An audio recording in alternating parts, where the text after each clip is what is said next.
mendapatkan syafaat di yaumil akhir kelak. Amin ya rabbal alamin. Jadi Bapak Ibu semuanya, jamaah Masjid Sidqul Iman. Nah, insyaallah hari ini masih pengantar ya Bapak Ibu, jadi insyaallah ringan. Jadi hari ini kita akan membahas satu pembahasan yang mana dikatakan oleh Umar bin Khattab, ta'allamul fara'ida kama tata'allamunal Qur'an. Maaf. Jadi kita diminta untuk belajar ilmu faraid sebagaimana kita belajar Al-Quran. Makanya hari ini Bapak Ibu semuanya, kita lihat banyak sekali halaqah Al-Quran. Kemudian banyak juga tempat-tempat belajar Al-Quran. Bahkan sampai hari ini kita bisa mudah mengakses pelajaran Al-Quran. Tapi ternyata hari ini kita sulit untuk belajar namanya ilmu faraid atau ilmu waris dalam Islam. Dan nanti hari ini insya Allah pagi ini kita akan sama-sama belajar ada sekitar 11 kesalahan-kesalahan yang sering terjadi dan memang benar-benar terjadi di keluarga muslim sampai hari ini. Jadi kembali lagi tadi perkataan Umar bin Khattab bahwasanya kita diminta untuk belajar Al-Quran atau kita diminta untuk belajar ilmu faraid sebagaimana kita belajar Al-Quran. Nah, makanya hari ini seharusnya kita sadar bukan hanya mempersiapkan amal kita di dunia ini. Kita banyak mencari harta, kemudian kita banyak beramal, tapi kita lupa ternyata ada kehidupan setelah kehidupan kematian kita. Nah, ternyata ilmu faraid ini atau ilmu waris Islam ini dinamakan nisful ilmi, yaitu setengah dari ilmu. Dinamakan setengah dari ilmu karena memang ilmu faraid inilah yang akan membahas setengah dari kehidupan kita setelah kita berakhir di dunia.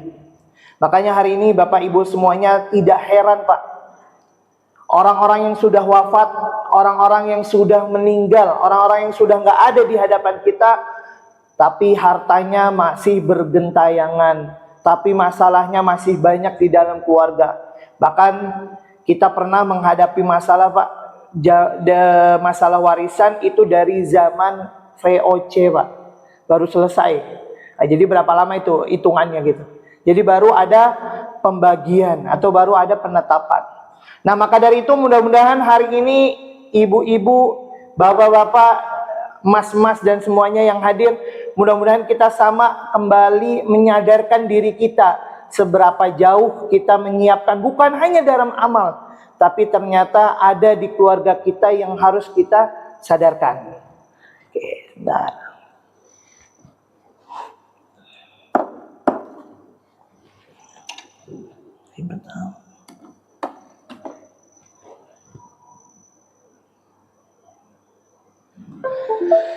Oke, insya Allah sudah ada. Jadi Bapak Ibu semuanya, ini ada 11, insya Allah ada 11 kesalahan keluarga muslim dalam pembagian waris. Jadi Bapak Ibu semuanya, ketika orang wafat, ketika ada yang meninggal hari ini, pagi ini, detik ini juga, apakah kita langsung bagi waris? Enggak Pak. Apakah kita langsung menetapkan waris? Itu wajib. Nah, hari ini orang bagi waris itu menganggap mereka menjual warisan. Padahal yang pertama ketika ada yang wafat hari ini, detik ini, jam ini, yang pertama yang harus kita lakukan adalah bagaimana kita menetapkan dan menentukan siapa ahli waris di antara keluarga kita. Jadi jangan bilang Bapak Ibu semuanya hari ini bahwasanya pembagian waris sama dengan menjual warisan atau menjual aset. Makanya kalau sudah tahu siapa dan berapa, insya Allah mau nanti pembagiannya 10 tahun, 20 tahun, dia akan tahu siapa pemilik aset ataupun siapa yang berhak memiliki harta tersebut, nggak akan berubah. Nah insya Allah sama-sama kita akan membahasnya. Jadi kesalahan ini menjadi refleksi kita semuanya, menjadi kesadaran kita semuanya, dan mudah-mudahan Bapak Ibu semuanya nanti salah satu kesalahan ini kita luruskan ya Pak Bu di keluarga kita. Itu yang paling penting. Dan memang berat. Dan hari ini insya Allah pasti banyak pertanyaan tentang kesalahan-kesalahan ini. Oke, yang pertama Pak, ini yang sering terjadi di keluarga kita. Apalagi di zaman yang modern ini, orang-orang menganggap bahwasanya sudah tidak relevan atau sudah tidak layak laki-laki mendapatkan 2 kali lipat daripada perempuan. Karena pernah ada kasus Pak, bahwasanya Pak, bagaimana kita membagi waris atau menentukan waris tadi, laki-lakinya autis, adik saya atau kakak saya autis. Tapi waktu itu kasusnya saudara kandungnya atau saudaranya atau anaknya itu autis. Dan perempuan dia yang menjadi tulang keluarga. Nah, ini jadi permasalahan. Jadi ketetapan 2:1 ini sudah mutlak. Mau dia kerja di luar, mau profesi apapun, ketetapan ini memang sudah menjadi ketetapan Allah. Jadi bukan lagi manusia yang mengatur atau manusia yang pengen gini aja enggak. Tapi memang ini ketetapan Allah. Dan ini sering terjadi di dalam keluarga muslim hari ini. Jadi kita sering menyamakan bahwasanya laki-laki sama aja Pak daripada perempuan. Dan ini Bapak Ibu semuanya harus kita pegang. Dalam ayat disebutkan bahwasanya yusikumullahu fi auladikum lidzakari mislu hadzil unsayain, bahwasanya laki-laki itu mendapatkan 2 kali lipat daripada perempuan. Dan ini mutlak. Ini kesalahan pertama. Jadi kesalahan ini mudah-mudahan kita sadari dalam diri kita. Seberapa banyak kita menilai bahwasanya laki-laki itu sama daripada perempuan dalam hak waris. Mungkin dalam hak-hak yang lain mungkin bisa sejajar hari ini, tapi untuk pembagian waris tidak ada. Nah, insya Allah nanti akan disebutkan kenapa, hikmah apa yang bisa kita ambil ketika laki-laki itu mendapatkan 2 kali lipat daripada perempuan. Salah satunya adalah bahwasanya laki-laki hari ini mau dia cacat, mau dia kurang lengkap anggota badannya, mau dia kurang lengkap akalnya, dia memiliki atau fitrahnya dia sebagai penopang kehidupan, yaitu dia sebagai tadi mencari rizki dan dia memberikan nafkah, itu memang kewajibannya. Kemudian langkah selanjutnya ketika dia ingin menikah, apakah yang beri mahar perempuan Pak? Apa laki-laki Pak yang ngasih mahar? Laki-laki, karena laki-laki memberikan mahar kepada perempuan, dan ini sebagai bentuk kasih sayang kepada perempuan. Nah, ini salah satu hikmahnya. Nah, hikmah yang paling dalam adalah bahwasanya perempuan ketika ia menikah, ia juga akan mendapatkan bagian dari suaminya. Jadi dia mendapatkan dari keluarganya, kemudian juga ia mendapatkan dari suaminya. Bahkan ketika ia menikah dan dia statusnya sudah sebagai istri, dia akan mendapatkan pertama mahar dan juga dia akan mendapatkan kewajiban nafkah. Makanya nafkah ini Bapak Ibu semuanya nanti insya Allah akan kita bahas. Kita bedakan antara nafkah, hibah dan lain sebagainya. Nah, jadi ini kesalahan pertama ya Pak yang sering terjadi dan sampai hari ini. Jadi kita bagi waris samain aja deh, laki-laki sama perempuan. Oke, kemudian yang kedua, hari ini kita sering bilang bahwasanya kita ini bagi waris ataupun ketika kumpul keluarga, ketika arisan keluarga ataupun momen ataupun event lainnya, kita bilang yuk kita bagi waris. Benar nggak Pak Bu? Benar. Apalagi sering di waktu Lebaran. Nah, jadi membagi waris ketika hidup itu tidak benar ya Bapak Ibu. Jadi kalau orang bilang mau bagi waris masih hidup, itu 2, kemungkinan dia mati kemudian hidup lagi, ataupun dia memang anak-anaknya mendoakan bapaknya biar cepat mati, itu aja. Makanya kalau bilang bagi waris masih hidup berarti ini salah. Gak ada pembagian waris ketika orang itu hidup. Jadi pembagian waris itu jelas ketika ada yang wafat. Penetapannya juga ketika ada yang wafat. Hari ini misalnya ada tetangga kita bingung. Ataupun ada tetangga kita, kapan waktu menetapkan waris? Ya udah hari ini kita bisa menentukan kalau bisa dibagi juga alhamdulillah. Gitu. Biasa kalau dibagi ini kalau aset-asetnya nanti bentuknya yang agak sulit, ini memang agak sulit, tapi kalau bentuknya uang, simpanan dan deposito lainnya mungkin bisa lebih mudah. Nah, jadi kalau pewarisnya hidup namanya bukan bagi waris. Namanya bagi apa Pak Bu? Namanya bagi hibah atau wasiat. Hibah diberikan kepada siapa? Kepada seluruh orang yang ingin kita bagi. Nanti insya Allah ada pembahasannya. Kemudian wasiat bisa diberikan kepada anak? Nggak bisa. Nanti juga ada pembahasannya lebih dalam. Jadi salah satu syarat warisan itu bisa diberikan kepada ahli waris, penetapannya, penentuannya, serta pembagiannya adalah ada yang wafat. Jadi kalau anak bapak ataupun anak kita bilang, Pak bagi aja waris, ya udah itu ditegur. Emang lu mau doain gue cepet mati? Nah ini yang harus diluruskan. Oke, kemudian yang ketiga Pak, tadi yang kedua ya Pak, yaitu kasus hibah waris. Nah, kasus hibah waris ini sering terjadi, apalagi kalau kita memang biasanya saya main suku ya. Suku di Betawi itu biasanya orang-orang itu sering bagi hibah lebih dahulu. Jadi orang tua biasanya menghibahkan lebih dahulu, baru nanti membagi waris. Nah, yang hari ini sering salah di dalam keluarga kita, orang-orang yang memberikan hibah. Jadi contohnya Pak, hari ini saya memberikan hibah kepada anak saya. Nah, ini ini saya kasih rumah di Pondok Indah. Kemudian ternyata bapaknya ini juragan rumah, developer, rumahnya tuh ribuan. Nah, ketika bapaknya wafat ternyata anaknya nggak dapat warisan. Padahal apa?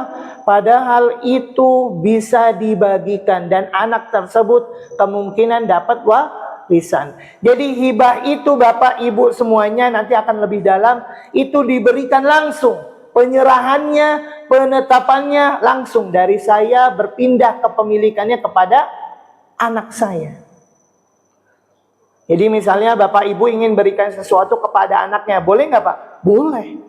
Berpindah nggak Pak? Harus berpindah. Jadi nanti mobil ini, rumah ini, benda ini mau diberikan ataupun dimanfaatkan sama anaknya, ataupun mau disekolahin sama anaknya, urusan anaknya. Di sekolah itu maksudnya digadein Pak. Nah itu urusan anaknya, mau disewakan juga urusan anaknya. Jadi Bapak Ibu kalau udah berikan hibah nggak perlu ikut campur. Nanti insya Allah akan saya perdalam insya Allah Pak. Jadi kalau mau di sini sebenarnya bahwasanya seharusnya kalau ingin pemberian hibah maka 100% sudah langsung menjadi hak milik. Jadi konsekuensinya kalau nanti sang ayah wafat, anak yang sudah terima hibah tetap menerima pembagian waris di luar yang telah diberikan. Jadi hari ini Bapak Ibu semuanya, terutama nih Pak Bu yang nggak punya anak laki-laki. Hari ini yang nggak punya anak laki-laki, tolong. Kalau warisannya nggak mau jatuh kepada saudara kandungnya ataupun kepada orang lain, silakan bisa dihibahkan. Kalau nanti saya, Ustadz, gimana kalau saya udah hibahkan, kemudian saya nggak punya tempat tinggal, ya izin sama anaknya. Nah, saya numpang di rumah kamu, tapi semua rumah ini sudah saya bagikan kepada anak-anak. Nah, insya Allah ini menjadi catatan kita semuanya.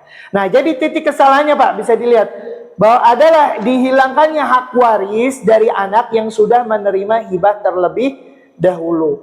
Nah, ini Pak sering terjadi. Kemarin saya udah lama sih, ada kasus bahwasanya dia itu sudah mendapatkan hibah 1000 meter di daerah Pasar Rebo. Nah, yang jadi masalah bahwasanya hibah dari ibunya ini pada cuek Pak. Pada cuek itu belum mau dibagi. Katanya, lah ini kan punya mamah, punya orang Betawi itu punya Mimi.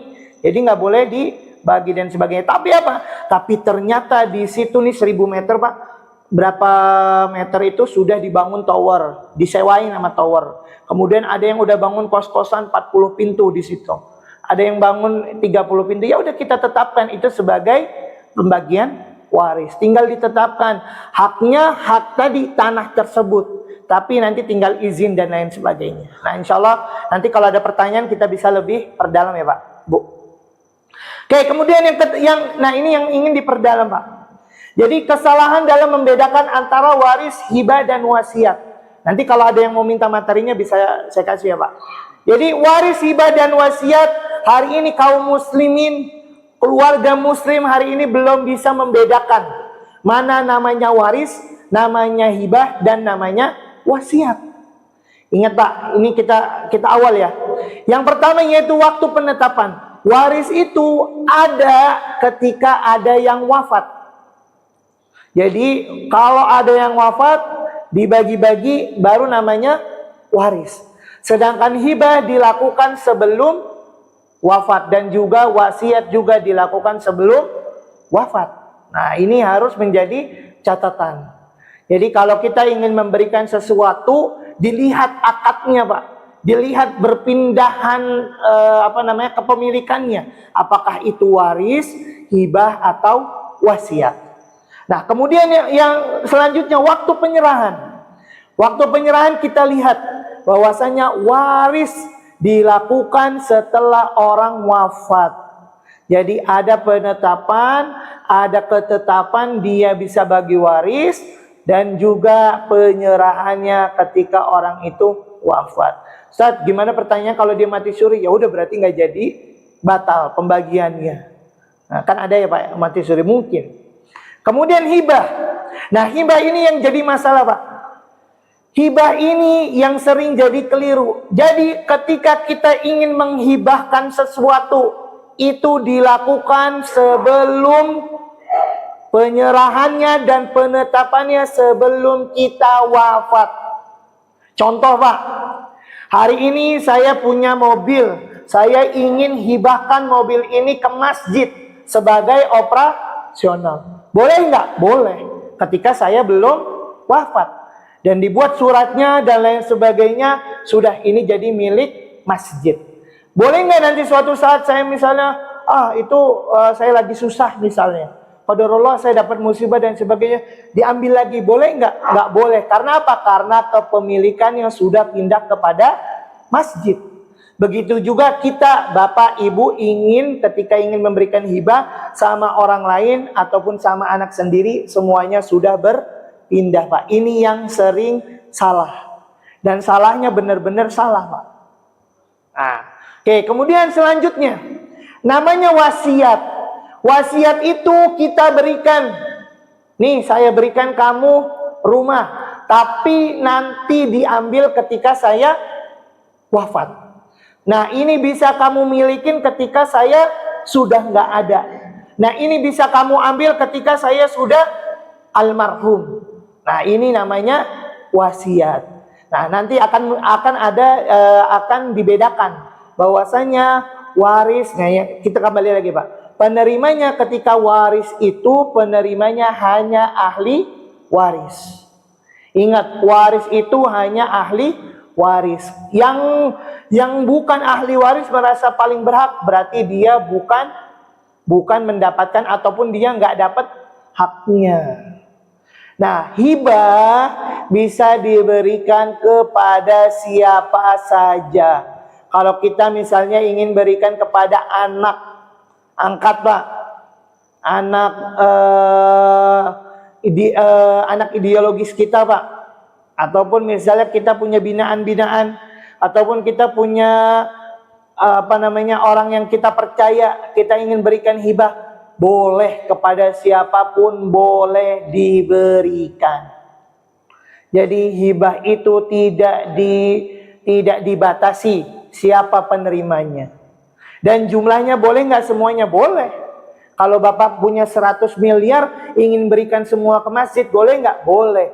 Tapi baiknya kalau kita ingin menghibahkan adalah sedikit disisakan. Karena nanti pengurusan jenazah, kemudian kita mau sedekah, kalau yang nanti mau ada 3 harian, 7 harian dan lain sebagainya juga butuh biaya.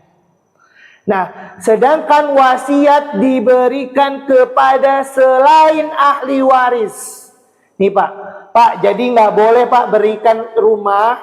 Nah, saya berikan kamu rumah, nanti diambil ketika saya wafat, boleh nggak? Nggak boleh Pak. Karena apa? Karena itu namanya wasiat.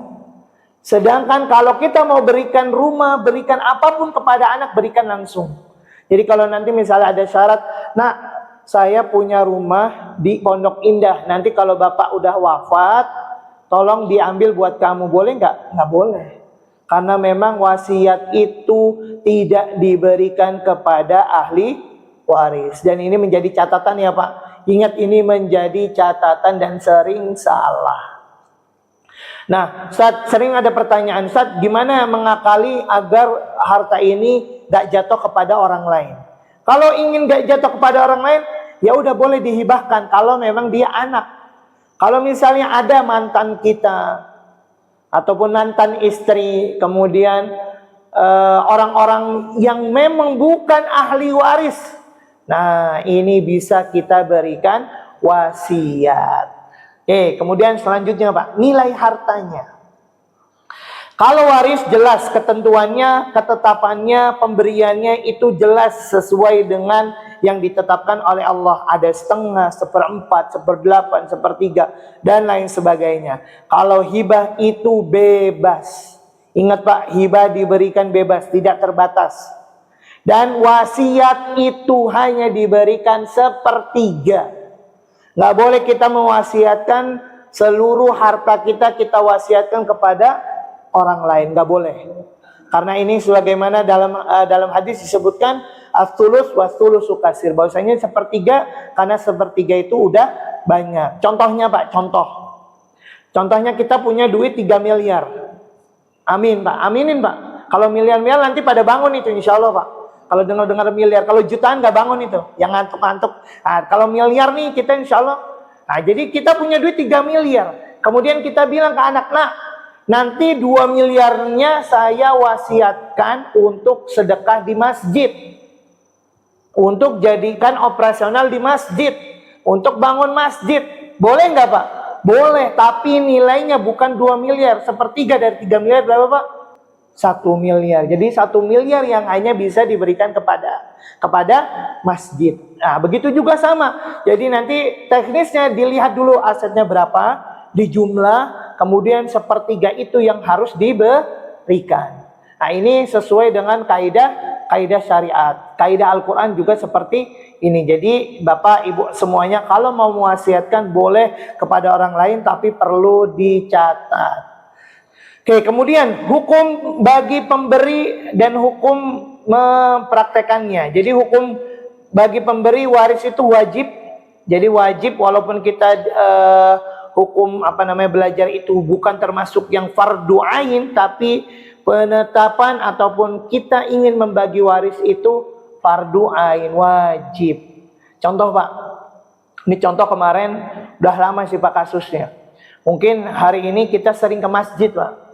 Nah tapi ada kasus di rumah, waktu di rumah saya ada tetangga, walau alam dia sering ke masjid apa enggak Pak? Karena saya jarang di rumah, tapi sepengetahuan saya dia jarang sholat di masjid karena memang sibuk dagang. Nah dia usaha dagang, tiba-tiba istrinya wafat. Nah dia nggak pernah megang duit di dalam ATM, jadi duitnya cash Pak, di bawah bantal tuh banyak gitu, puluhan juta. Dengar-dengar kemarin ratusan gitu. Cuma walau saya nggak berani itu. Nah tiba-tiba dia datang, Mas tolong dong saya dibantu untuk menghitung waris. Sesuai apa? Sesuai syariat, bukan coba tolong terserah deh bagiin gitu. Enggak, tapi dia justru pengen tahu bagaimana pembagian waris sesuai syariat. Nah ada lagi Pak, ada lagi yang katanya udah ngaji puluhan tahun. Ini kasus nyata Pak. Saya sampai dijelek-jelekin, sampai di ini, kamu mah masih anak muda, mas-mas gitu katanya. Nggak ngerti begini-begini, gini-gini lah, dan sebagainya. Akhirnya apa? Dia enggan untuk bagi waris. Karena apa? Karena dia sendiri yang mengkhianati keluarganya. Jadi dia jadi istri kedua Pak, setelah sama suaminya tuh istri pertama meninggal, dia jadi istri kedua, ternyata dia tukang jual-jualin aset. Bahkan yang rumah udah dihibahkan kepada anaknya itu mau dijualin, terus mau diberikan kepada lembaga sosial. Kan lucu gitu. Nah ini jadi masalah. Jadi makanya Pak, hari ini nggak perlu pandang kita ini sering sholat atau apa, tapi kita sadarkan diri kita dulu bahwasanya kewajiban dalam membagi waris sesuai dengan syariat itu mutlak. Oke, ya kemudian hibah itu sunnah. Nah, dan wasiat itu juga sunnah. Makanya hari ini kalau misalnya Bapak Ibu, kalau ada orang tua kita mewasiatkan, nak, nanti kuburin Bapak di San Diego Hills, boleh nggak Pak? Ya kalau punya duit boleh, kalau nggak punya duit nyusahin anaknya. Gitu. Jadi kalau wasiat ataupun hibah yang memang melanggar syariat, lebih baik jangan ditunaikan. Oke, ini lanjut. Ini tadi keempat, berarti ini kelima Pak. Nah ini yang sering jadi masalah Pak. Nah, harta bersama suami dan istri. Maaf, ini kalau ada yang tersinggung, nanti Bapak Ibu kita bisa diskusi. Nah, mudah-mudahan ini nanti dipraktekkan di rumah. Jadi harta bersama suami istri, hari ini Bapak Ibu semuanya, apakah sudah membagi kepemilikan harta di dalam rumah Pak Bu? Pasti belum. Karena di dalam syariat Islam tidak ada namanya harta gonogini. Jadi kalau Bapak Ibu ketiga hukum Pak, ada 3 hukum di Indonesia hari ini. Ada pengadilan agama yang sekarang hari ini KUA, dia ada KHI. KHI itu masih pakai harta gonogini. Kemudian pengadilan negeri ada nggak? Ada gonogini juga.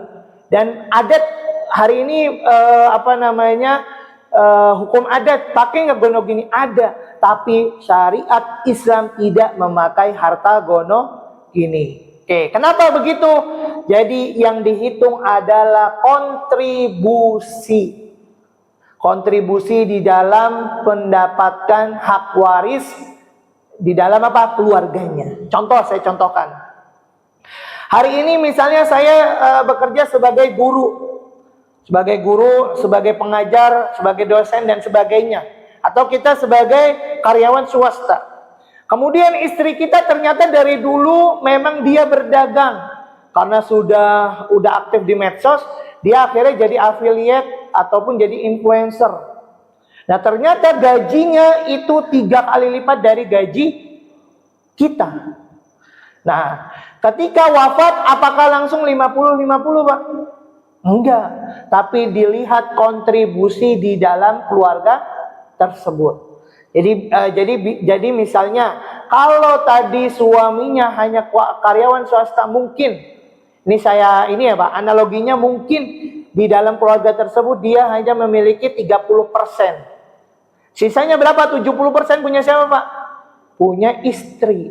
Jadi ketika si suami wafat, yang dibagi bukan dibagi 2 Pak. Dibagi 2 baru dibagi waris, bukan. Tapi yang harus ditentukan adalah tadi berapa bagian yang dia miliki di dalam keluarga tersebut, termasuk aset-aset yang memang dibawa sebelum dia menikah. Jadi misalnya saya punya 30%. Berarti 30% ini menjadi harta yang saya bagikan, kemudian saya membawakan harta-harta waris saya. Harta-harta yang saya dapat dari orang tua, waris juga Pak. Gitu. Nah jadi yang dibagi bukan dibagi 2, tapi dibagi 30% tadi. Sama ketika istri wafat juga istri 70%. Dan ini jarang dilakukan. Nah, yang jadi masalah hari ini, sudahkah kita mengklasifikasi ataupun memetakan kepemilikan di dalam keluarga kita? Jadi Bapak Ibu nanti sampai rumah ditanyain, Bu, ini rumah punya siapa ya? Nah ini AC punya siapa ya? Nah ini panci punya siapa? Kalau panci hari ini mungkin ibu-ibu ada juga yang mahal ya Bu ya? Nah, mungkin. Atau misalnya ini tas branded punya siapa ya? Nah ini harus dijelaskan. Makanya Bapak Ibu hari ini kita kembali.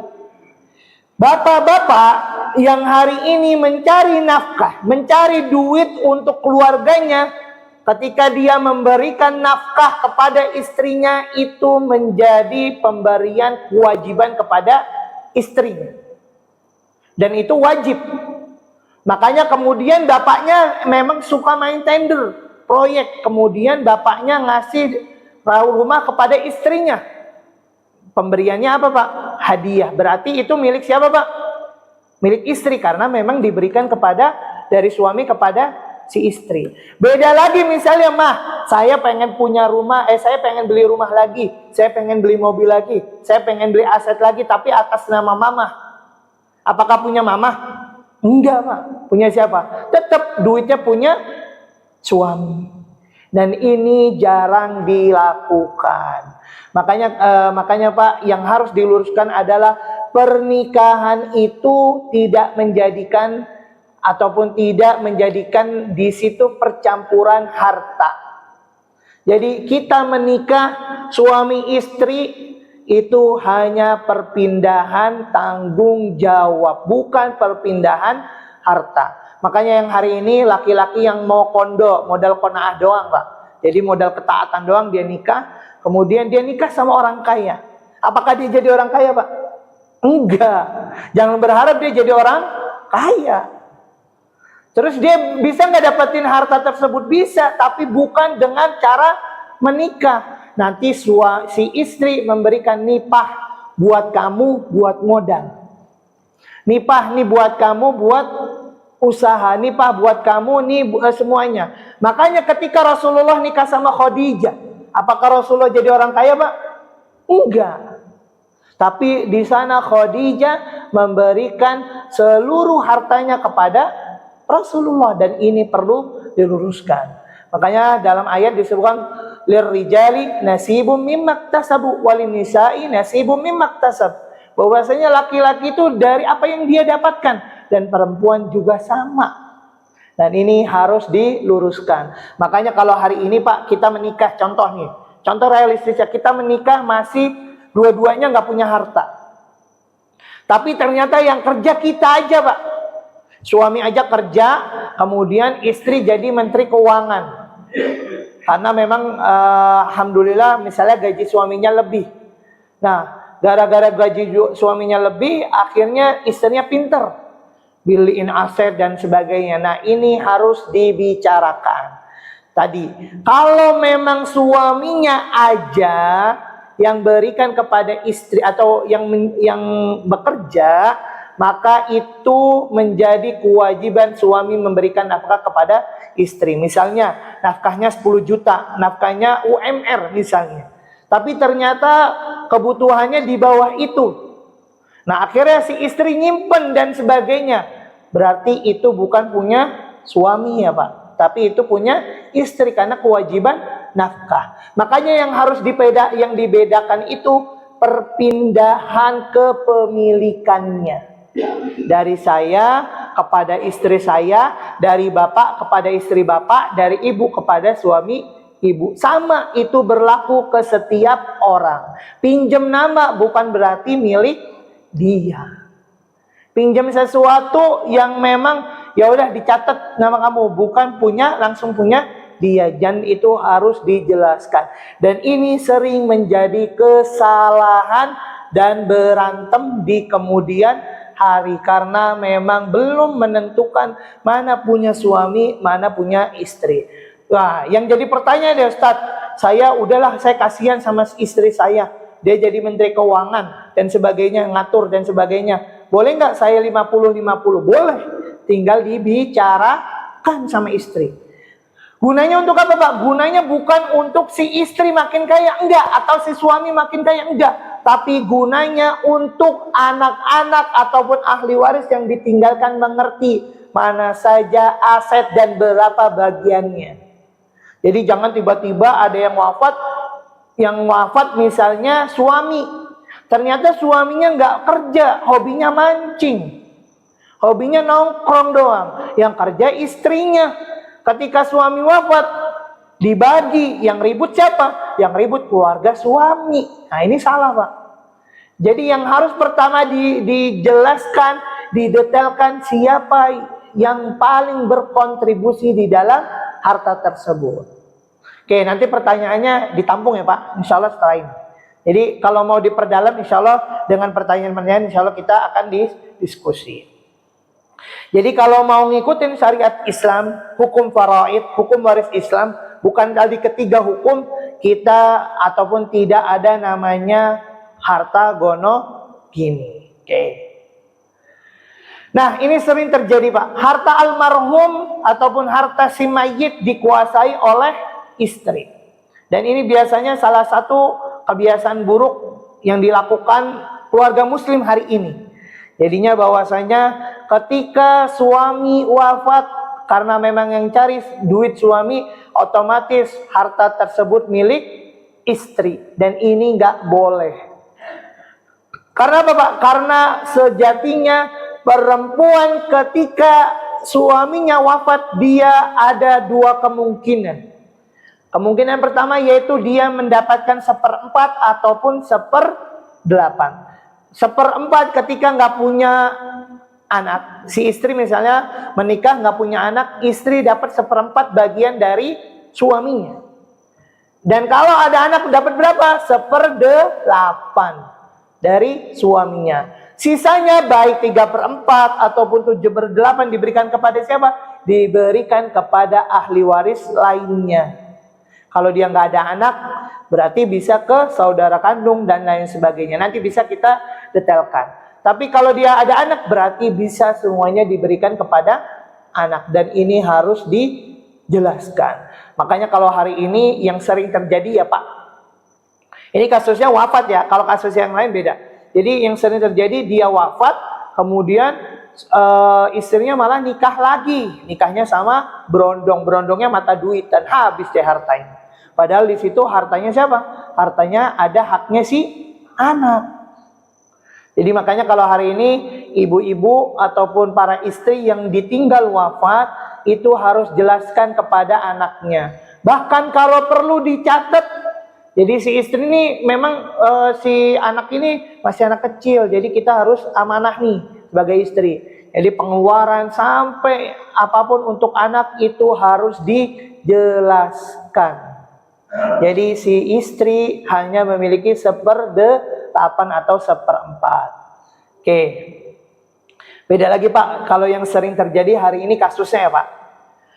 Banyak orang-orang, maaf, perempuan yang minta cerai Pak sama suaminya. Karena apa tadi? Karena masalah ini Pak.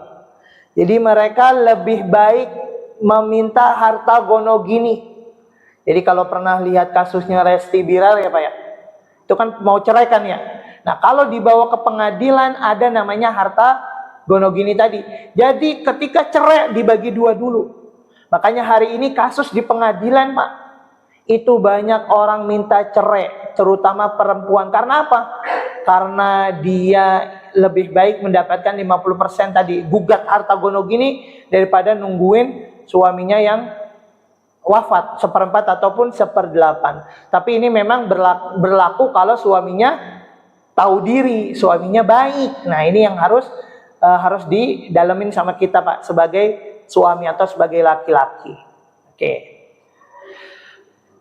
Nah kemudian yang sering terjadi juga kesalahan dalam keluarga muslim adalah menunggu salah satu pasangan wafat. Baik itu suami menunggu istrinya, istri menunggu suaminya. Makanya di awal saya sampaikan bahwasanya ketika ada yang wafat, hari ini pagi ini keluarga kita dikumpulin Pak, kemudian ditetapkan 2. Siapa? Maksud ini siapa ahli waris yang paling berhak? Kita catat nih Pak, siapa aja, kemudian berapa ia dapatkan, berapa aja bagiannya, dan di mana aja itu, nah itu dicatat. Kemudian mau nanti pembagiannya kapanpun bisa. Tapi tadi kepemilikan harta tersebut tidak akan berubah. Contoh Pak, contoh. Contoh misalnya hari ini ada yang wafat keluarga kita. Kita diminta bantu. Karena mungkin kita termasuk ahli waris. Nah ternyata dia mempunyai aset rumah. Nah rumah ini nggak enak karena rumah peninggalan. Nggak enak juga sama ibunya. Akhirnya ditetapkan dulu. Ditentukan, kemudian ditetapkan siapa ahli warisnya. Nah, adalah ahli warisnya 4 orang misalnya, laki-laki semuanya anaknya. Karena laki-laki dan ibunya. Nah, rumah ini ataupun harta ini tidak akan berubah kepemilikannya. Jangan tiba-tiba pindah ataupun tiba-tiba bilang ini punya saya, ini hak saya. Dari mana? Padahal ini masih kepemilikan berempat tadi, istri dan 3 anaknya. Jadi kalau misalnya hari ini rumahnya 1 miliar, karena udah ditetapkan, kemudian mau dijualnya 10 tahun lagi, boleh nggak Pak? Boleh, harganya jadi 10 miliar, misalnya gitu Pak. Bertambah nggak nilai aset harta yang dia dapat? Bertambah, tapi berpindah nggak kepemilikannya? Enggak, tetap 4 orang. Nah, jadi hari ini yang kemarin kasus pernah kita dapatkan kasus dari zaman VOC Pak, itu karena belum ditetapkan. Yang meninggal itu udah banyak banget. Nah, itu belum ditetapkan. Nah, makanya hari ini kalau ada yang wafat, coba dari awal dulu kita tarik, kita tetapkan dulu siapa yang ada yang wafat. Nah, yang wafat ini siapa aja yang masih hidup. Nah, jadi ini yang harus diluruskan. Mudah-mudahan ini bisa kita realisasikan di dalam kehidupan kita. Nah, jadi kebiasaan yang jelas bahwasanya meskipun seorang laki-laki punya istri, hartanya miliknya tidak secara otomatis menjadi harta istrinya. Nah, juga sebaliknya. Makanya kalau ada salah satu yang wafat, harus dibagi secara waris. Jadi ditentukan dulu Pak. Dan ini sering terjadi karena nggak enak.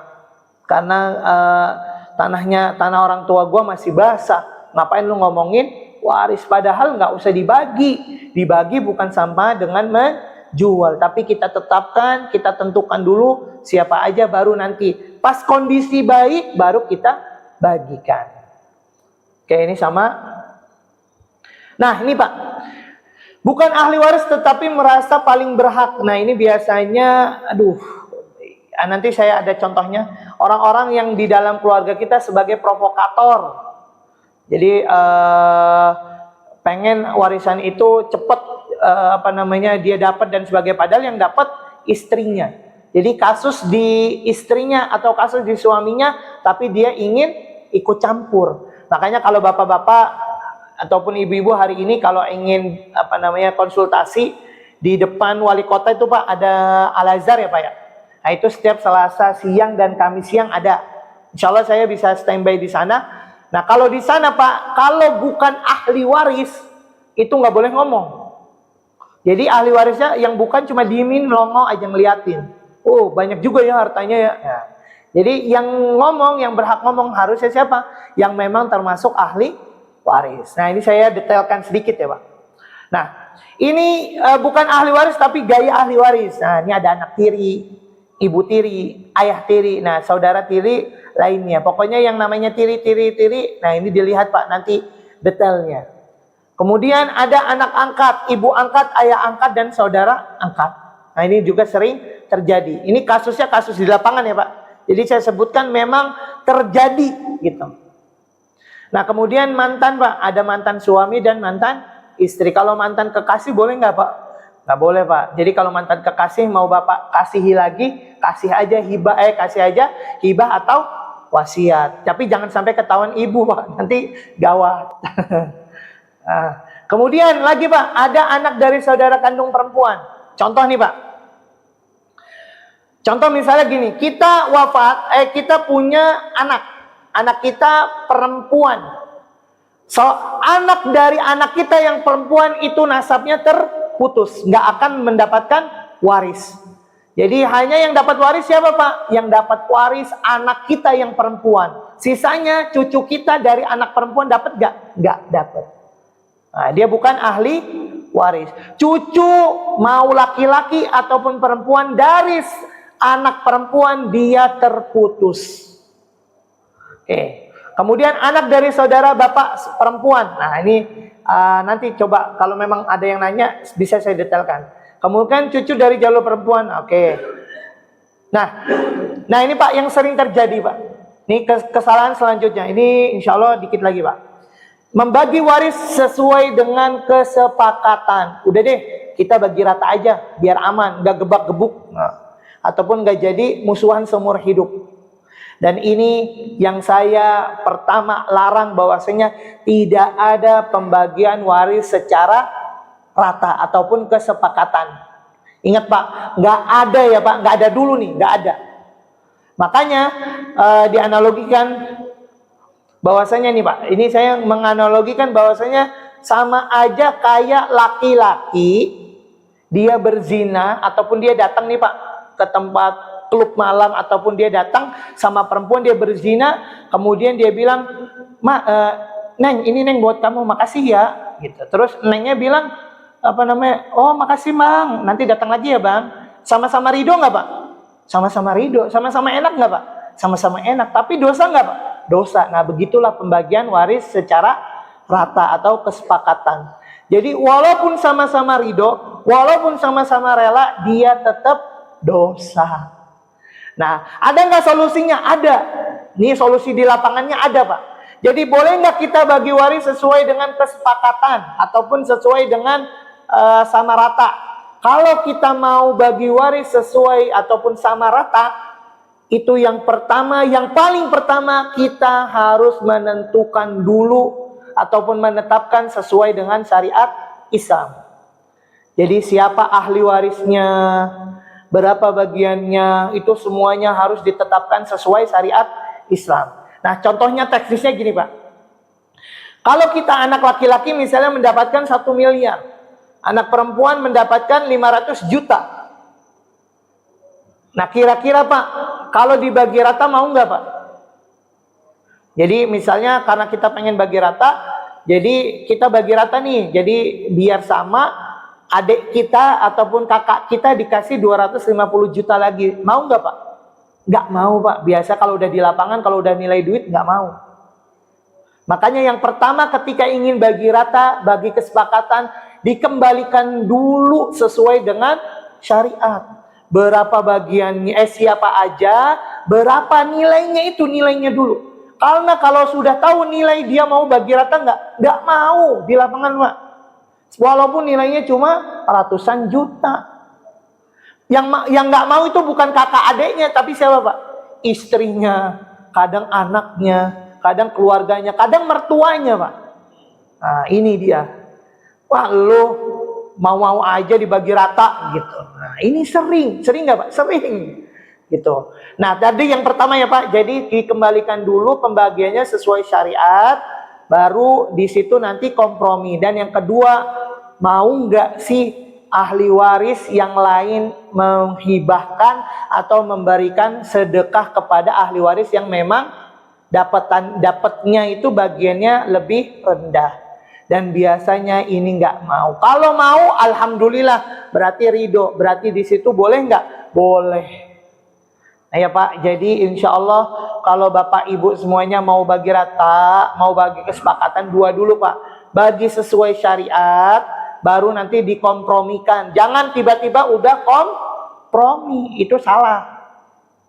Salah nggak? Salah, karena bisa aja dia kompromi tapi apa? Dia pengen udah gua dulu lah, yang penting gua dapat dulu lah gitu dan sebagainya. Nah ini nggak bisa Pak. Nah ini yang sering terjadi. Kemudian sebelum terakhir ada namanya menggunakan aturan adat. Nah ini biasanya Pak, aturan adat ini ikatannya kadang nggak jelas, dan setiap adat biasanya berbeda hukumnya, menentukannya juga berbeda tiap adat. Makanya Bapak Ibu semuanya, alangkah baiknya ketika ingin karena adatnya kental misalnya di Jawa, di Padang ataupun di Manado dan tempat-tempat lainnya yang memang punya adat, alangkah baiknya dia bagikan sesuai syariat dulu. Kenapa Pak? Karena memang Islam itu hadir untuk menghapuskan tadi kejahiliahan yang ada sebelum Islam.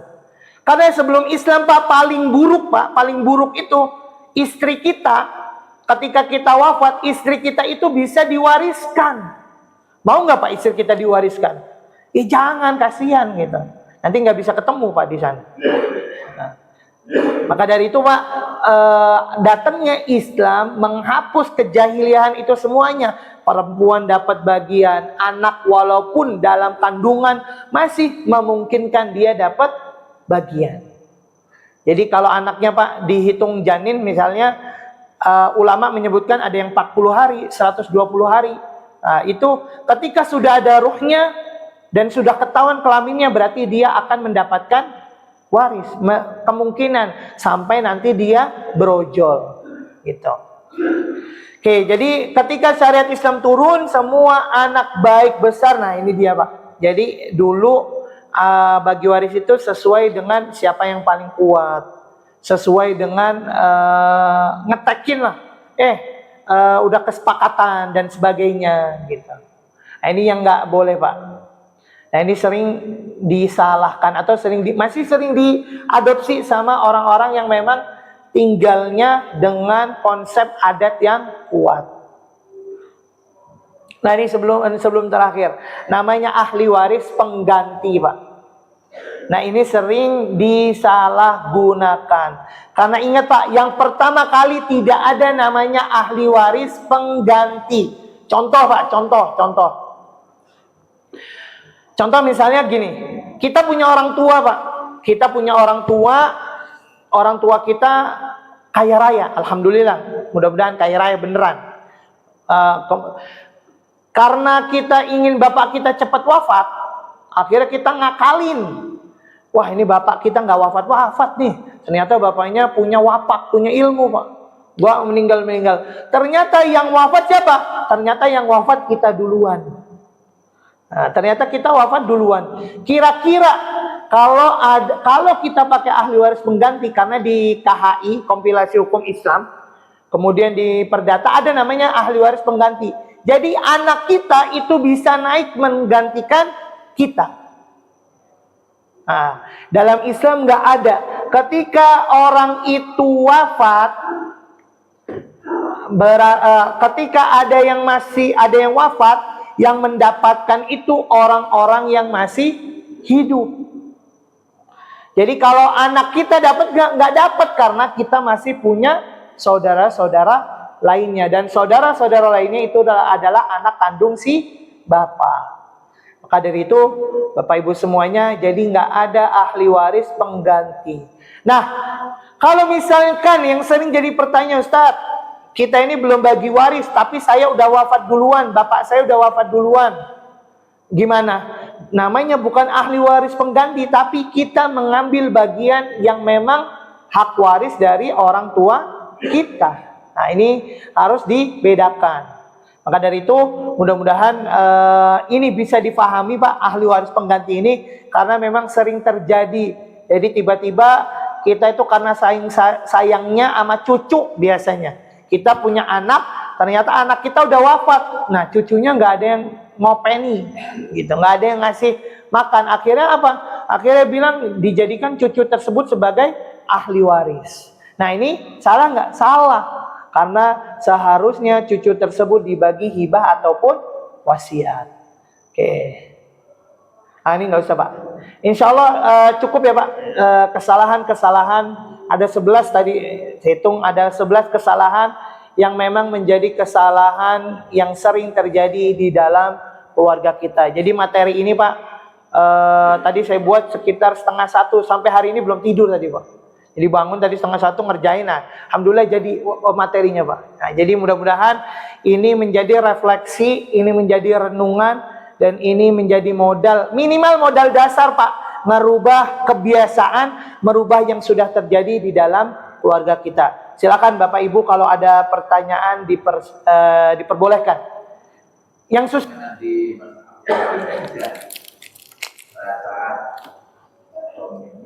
ya.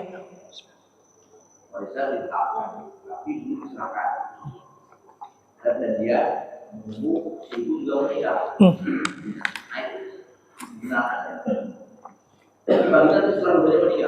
Ya.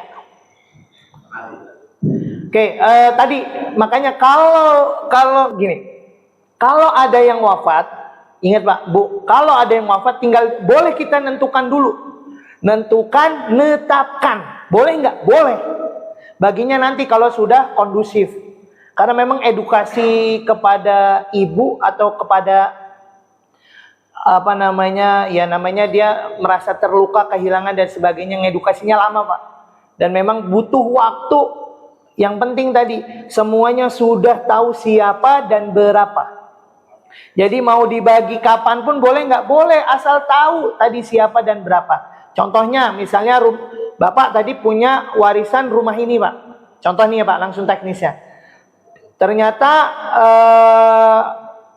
apa namanya, nggak enak nih sama siapa, sama istri karena baru wafat misalnya, ataupun misalnya orang tua nggak enak gitu. Nah akhirnya rumah ini ditetapkan dulu Pak, punya siapa kepemilikannya.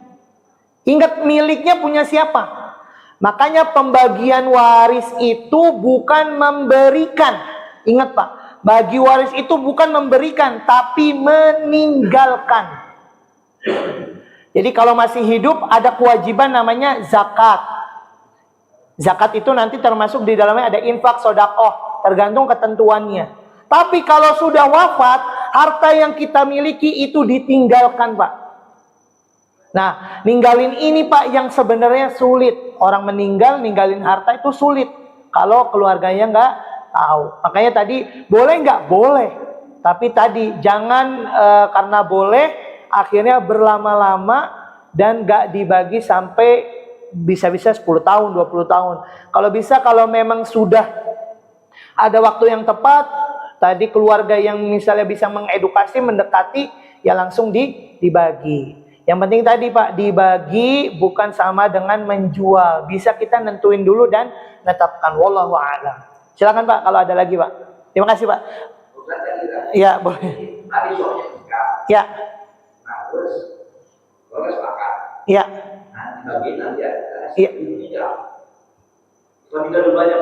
Iya, iya. Ya. Ya. Kalau dibenarkan sebenarnya kembali kepada tadi Pak, kembali kepada keadaan. Kalau boleh nggak ditetapkan baru bagi nanti, boleh. Asal tadi dia tahu dulu siapa dan berapa, cuma itu aja. Kalau mau baginya nanti boleh nggak? Boleh, gitu. Makanya dari itu Pak, yang perlu diluruskan adalah kalau bisa, misalnya namanya kita udah siapa menentukan, nah kalau bisa diedukasi, kenapa enggak gitu? Maksudnya didekati dengan pendekatan, yuk kita menentukan kemudian dibagi. Jadi siapa? Jadi ibu tahu, ataupun si istri tahu ini tuh bukan punya kamu aja, tapi ada bagian anaknya. Gitu. Kalau misalnya anaknya, udahlah biarin aja, nggak boleh biarin. Gitu. Justru ini titiknya, karena semakin dibiarin, semakin orang lain memakan harta orang lainnya. Itu justru malah ketika kita ingin menetapkan, udah netapin, berarti kan udah menentukan, ya udah baginya nanti, berarti kan sudah diedukasi. Nah, yang jadi masalah nanti tiba-tiba dari salah satu ahli warisnya ini Pak, biasanya keadaannya ekonominya menurun. Nah, gimana? Nah, kalau memang masih mau bertahan dibagi nanti, kalau ada yang butuh jatahnya, misalnya saya punya jatah di sini setengah gitu. Ternyata saya butuh nih dengan nilai misalnya 500 juta. Kalau ahli waris lainnya mau ngebayarin punya saya, boleh nggak? Ya boleh, dan itu sangat bagus. Tapi yang jadi masalah kalau ahli warisnya nggak punya duit, nggak punya untuk gantikan, ini jadi masalah. Kan bingung, masa ada harta waris tapi kepemilikan punya orang lain. Maka dari itu boleh nggak? Boleh, nanti tergantung keadaan. Kalau saya lebih pada tergantung keadaan. Siapa dulu diketahui, siapa? Oh ini rumah nih, asetnya rumah. Siapa dan berapa bagiannya? Oh saya setengah, ibu 1/8, anak laki-laki segini dan sebagainya. Nah ini yang harus ditentukan. Itu Pak, wallahu alam. Ada lagi Pak? Ya. Ya.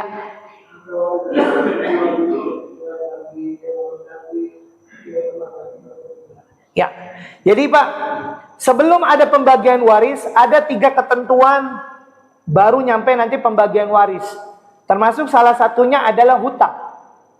Nah, pembiayaan rumah sakit kalau anaknya memang ada duit, ini ya kembali ke kondisi ya Pak. Kalau anaknya bisa membiayai dan tidak nilai maksudnya nggak usah gonta-ganti, nggak ada hitungan sama orang tuanya, ya berarti itu bukan hutang. Tapi kalau anaknya minta diganti, berarti sebelum warisan itu nih benar-benar dibagi, dibayarkan hutangnya dulu. Apapun itu. Kalau ninggalin hutang, ya kalau anaknya pengertian, punya uang ya dibayarin hutang orang tuanya. Kalau nggak ada ya berarti ya itu tanggung jawab si mayit. Gitu. Tapi insya Allah anak-anak berbakti insya Allah nggak akan begitu. Jadi kalau tadi pertanyaannya dibayar dulu, ya dibayarkan dulu. Kalau memang anaknya mau hitungan. Siapa yang bayarin totalnya berapa? Misalnya anak pertama bayarin 100 juta, dia 200 juta, dia 300 juta di total, ternyata asetnya cuma 1M. Berarti yang dibagi 300, 200, 100, 600. Nah, sisanya 400. Nah, yang 400 baru dijadikan waris. Kalau bentuknya rumah bagaimana? Tinggal dihitung aja. 400 ini siapa nih yang mau bayarin dulu? Nah, baru itu dibagi waris. Nah, nanti untuk teknis dan sebagainya kembali kepada keluarga, gitu Pak. Wallahu alam. Ada lagi Pak? Silakan Pak. Waalaikumsalam warahmatullahi wabarakatuh. Ini tentang diri saya sendiri ya. Iya Pak. Keluarga saya, bapak kan, bapak masih hidup, mama menikah. Iya. Bapak itu tahun lagi. Iya. Anak tiga. Iya. Dari pihak saya 6, dari pihak keduanya 9 berarti. 9. Iya. Waktu sebelum meninggal, si bapak ini bilang, ini buat anak saya gini, ya kan bagian satu peta. Iya. Bagian di sana sama bagian juga. Iya. Nah, itu waktu masih hidup si bapak. Iya. Nah, jadi bapak meninggal, si biaya untuk bapak ini itu gagain si sawah tadi yang petaknya. Oke. Ya. Berarti kan kamu tuh sama kalau petak tuh. Ya. Nah, itu gimana? Oke, tadi hibah itu semuanya diketahuin berarti Pak? Iya. Diketahuin setiap anak. Oke, kalau saya mengambil, kalau memang tadi yang dijual perpetakan, sebenarnya kembali lagi Pak kepada anaknya tadi. Kepada anaknya mau nggak tadi apa bahasanya? Karena kan udah dihibahkan ya Pak, udah dihibahkan, udah dapat tuh jatahnya gitu. Nah, tadi 2 petak itu kira-kira dinilai ditaksir berapa Pak? Ditaksir berapa? Itu kan waktu meninggal itu. Ya. Itu merupakan biaya orang tua itu 40 gram. Nah, itu kan. Nah, kalau yang pihak yang ini yang istri kedua yang anak 3 orang, dia mau ikut campur dengan berbagi dan yang 2 orang yang bagian kantornya itu. Ya. Ya kalau gitu sebenarnya diskusi sama keluarga sebenarnya gitu. Sebenarnya keluarga itu kebijakannya gimana? Yang pertama gini Pak, solusinya. Pertama yang 2 tadi nggak dapat, jangan-jangan Bapak yang nggak dapat ya Pak? Oh gitu. Kalau memang tadi Pak, abangnya nggak dapat ataupun tadi 2 orang nggak dapat, ya pertama ya mau nggak dia legowo gitu dengan bagian itu. Nah kemudian kalau dia mau legowo ya alhamdulillah berarti. Maunya ini di pihak apa ini ngomong kalau bisa itu kita terus dulu si sawah. Ya. Terus kita dibagi lagi. Nah ya tadi yang kedua berarti semuanya patungan termasuk anak sambung tadi. Ya tinggal pendekatannya kurang dekat kali Pak. karena mungkin juga sudah dijual gitu dan lain sebagainya. Tapi nah ya kalau memang tadi pengertiannya berarti keluarga yang sini Pak. Keluarga yang sini ya tadi 4 orang berarti patungan. Atau kalau mau aset itu dijual semua dibagi baru kepada anak-anaknya tadi gitu. Kalau mau itu aja sih 2-nya. Ya itu memang prosesnya lama gitu. Kalau enggak ya udah ikhlasin aja gitu. Wallahu alam. Ada lagi Pak? Nanti insya Allah kalau mau diperdalam boleh Pak, di lain waktu atau nanya di luar boleh insya Allah. Oke, silakan. Baik.